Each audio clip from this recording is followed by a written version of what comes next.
the Talent Experience podcast featuring authentic conversations on the future of work. Empowering you to better understand and deliver a best-in-class, future-proofed career experience. For more insightful conversations, visit talentexperiencepodcast.com. We hope you enjoy this episode. Welcome to another episode of the Talent Experience. I'm your host, Rhonda Taylor. Today, we're speaking about the progressive best practices for employee retention with our guest, Brent Skinner. Brent is the co-founder of 360 Insights, a research firm keen on helping enterprise software vendors and buyers understand the evolving decision-making challenges, which involve a wide breadth of stakeholders that they deal with. Brent also leads the HCM practice area at 360 Insights and looks under the hood of many HR technologies. He has his master's from Boston University. His career steps have included companies such as Ceridian, where I met him many years ago, Nucleus Research, and Cornerstone. Welcome, Brent. Did I miss anything? Thank you for the introduction, Rhonda. And I'd say that you captured the gist of it.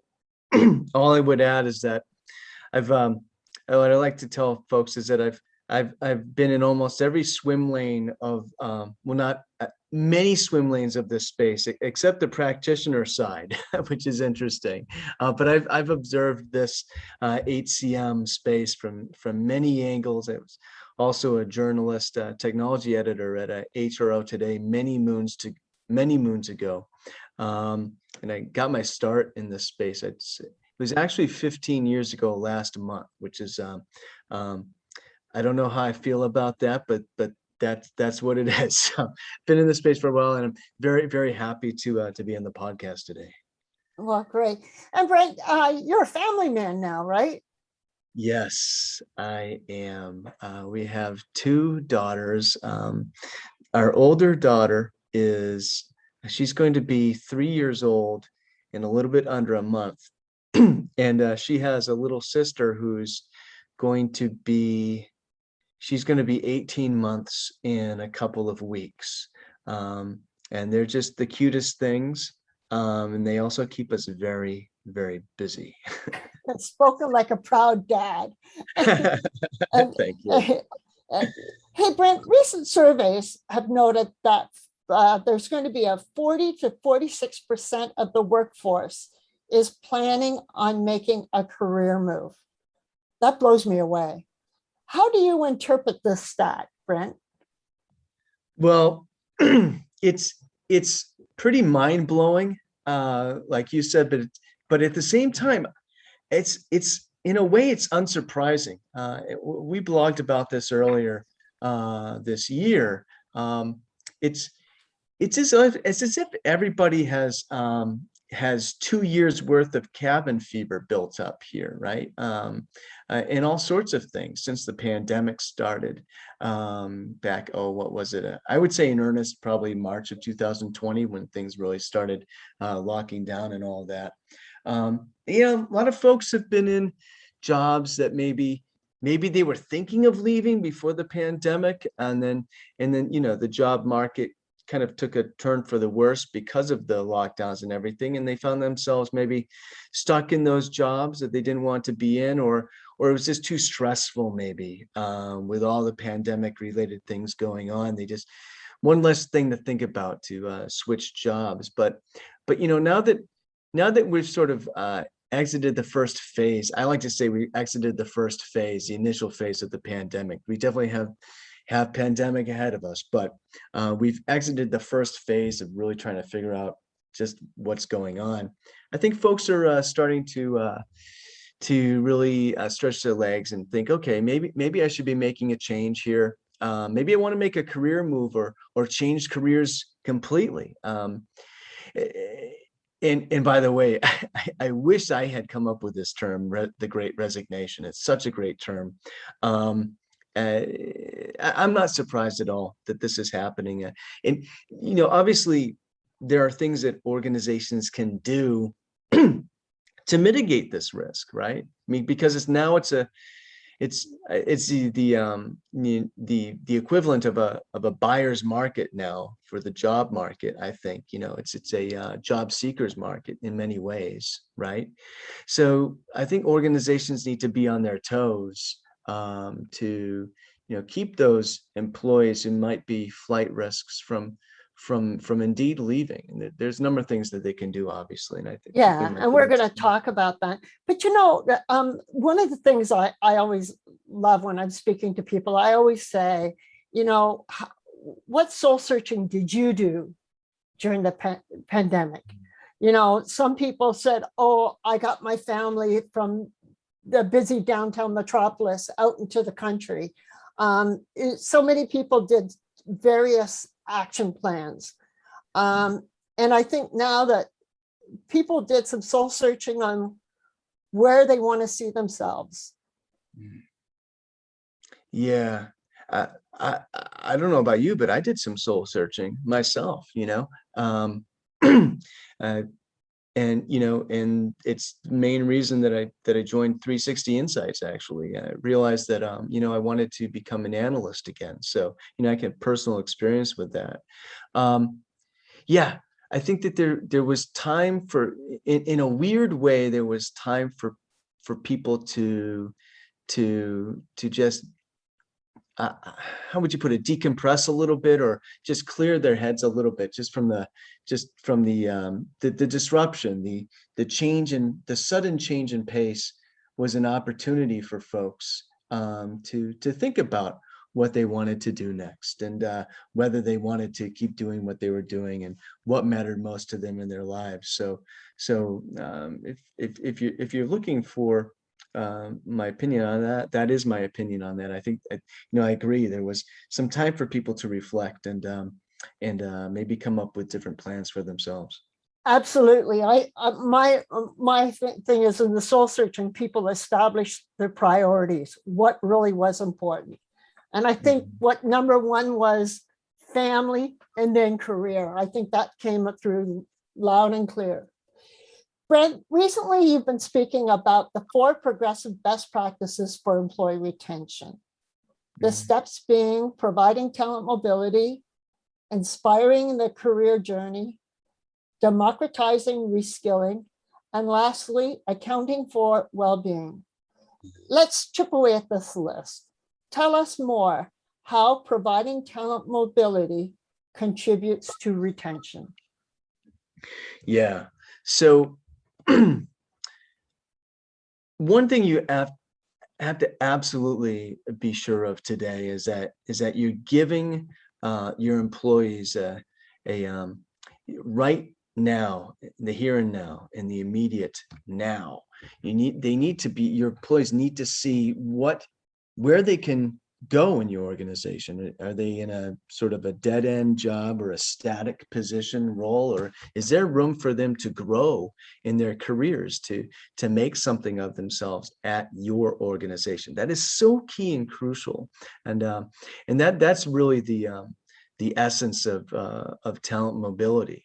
You need to provide them a path, an understanding of how they can move upward or laterally in the organization, and this is something that is determined also by their skills and capabilities. So when it comes to learning and reskilling and upskilling, these are just crucial outlets that you need to provide for your employees so that they can better themselves in the ways that they want to move up in the career, in their careers in the ways that they want to within your organization. And that and this is more of a sort of a meta observation, but they're really going to appreciate the organization. It's going to improve your employer culture and employee sentiment overall if you give them if you show them how they can do this at your organization.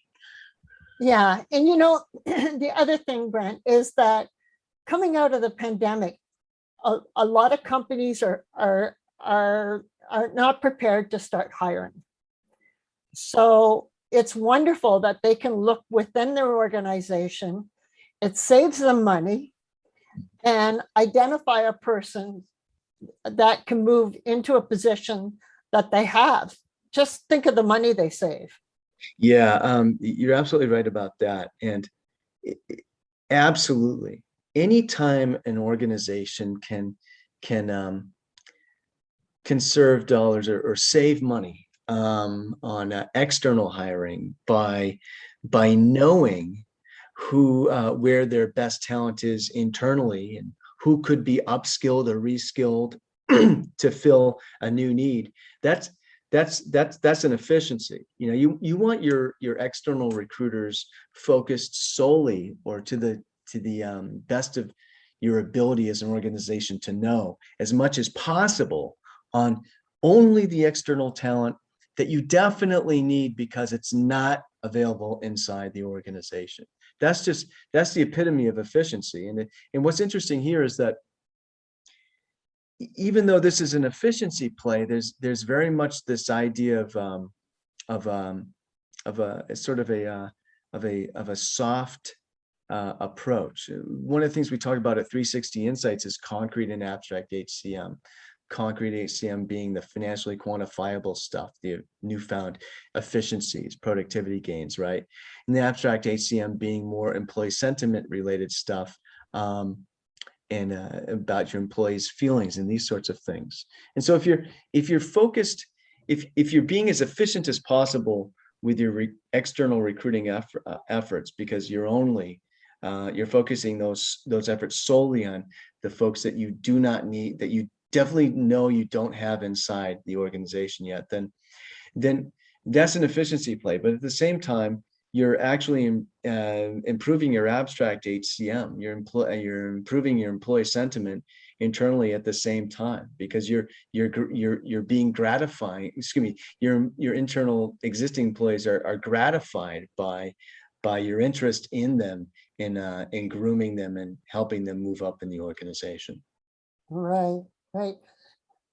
Brent, I love that you, excuse me, I love that you have one's employees owning their own career journey. How does this help with retention? Well, it's some more of that abstract HCM, actually.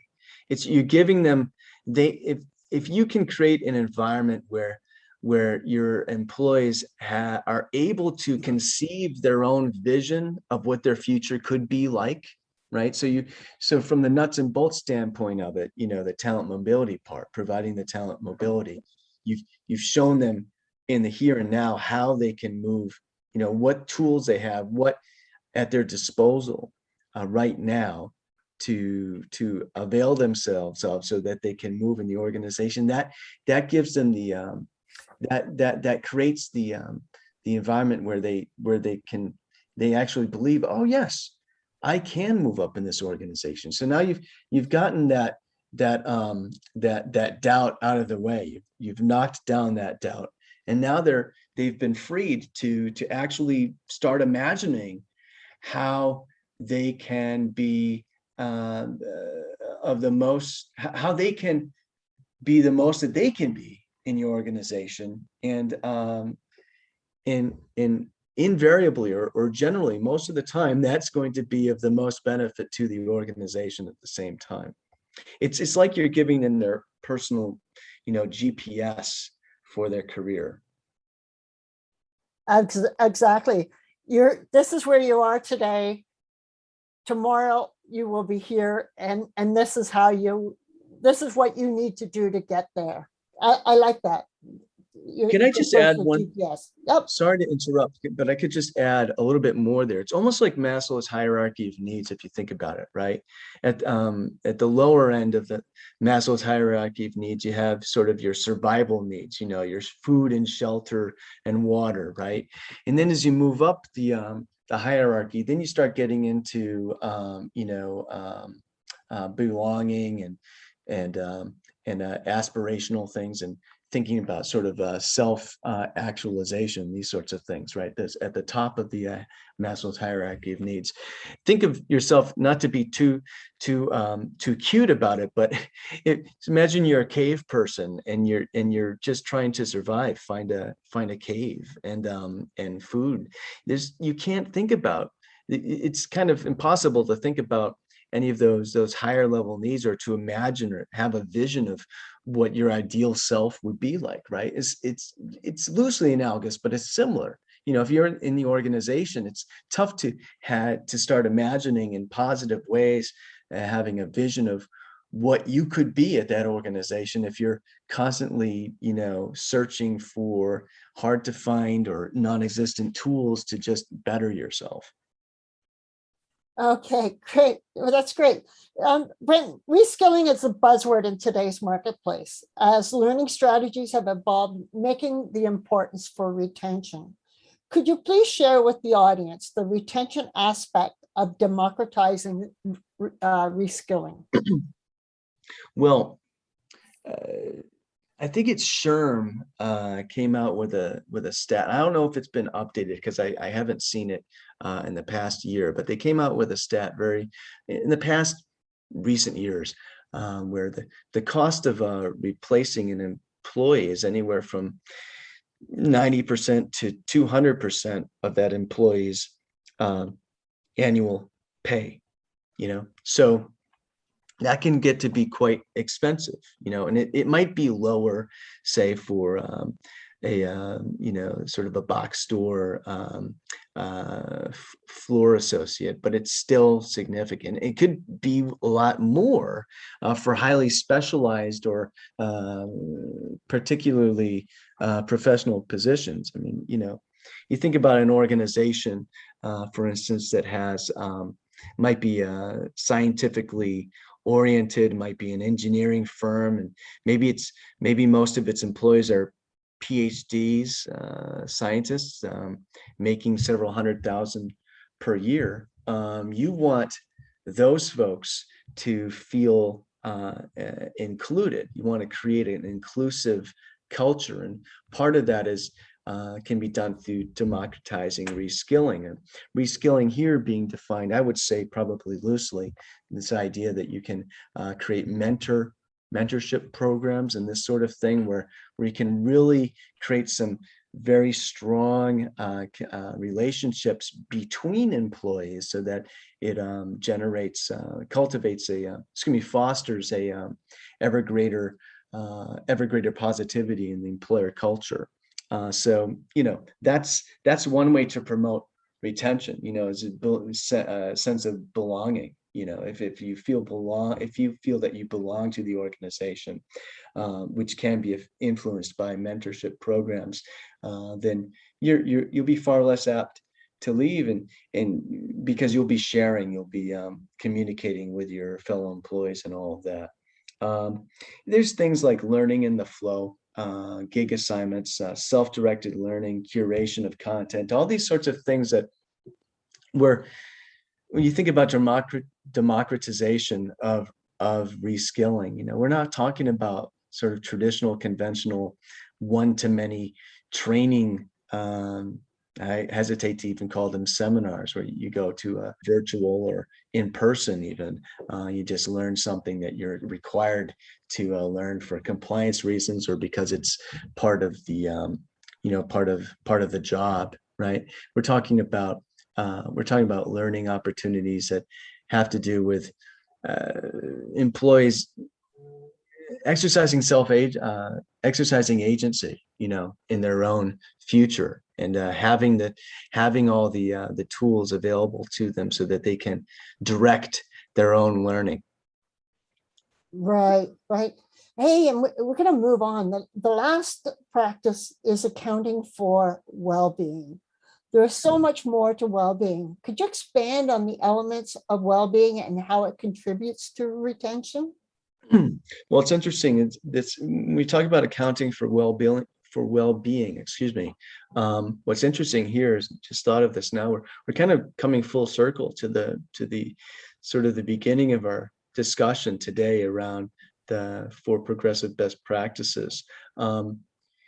with the pandemic, a lot of people, as you, Rhonda, said, a lot of folks kind of figured out that, it's family first and then career, right? Well, if you as an organization, as an employer, can show empathy,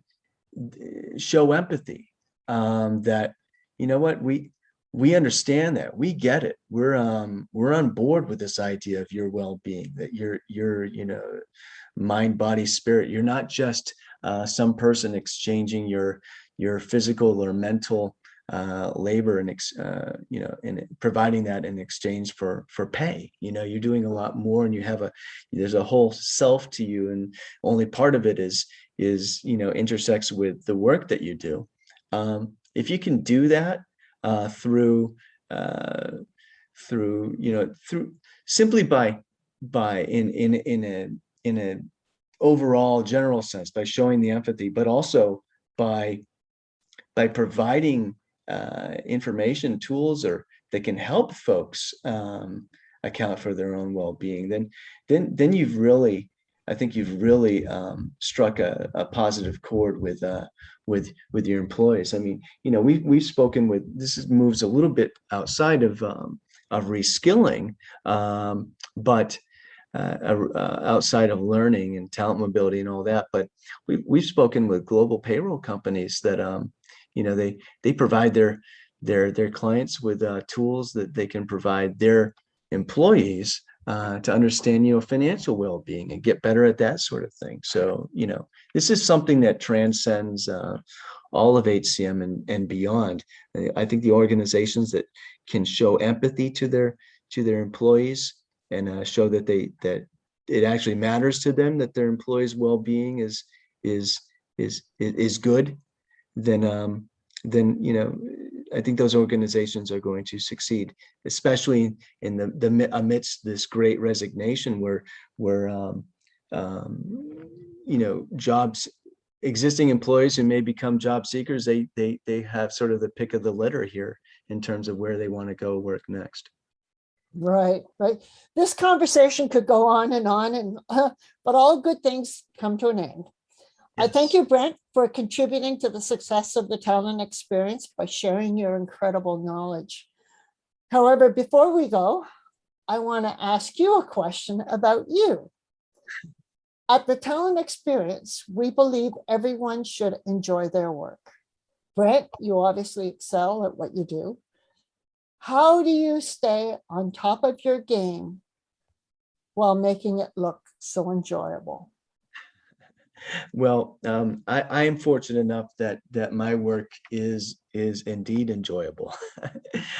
Obviously, everybody's on deadline, and so that can be a little bit stressful. But it makes it a lot easier when I happen to love to think. I'm one of these people. I'll just sit by myself and think and not feel like I've missed out on anything. This is one of my favorite things to do, actually.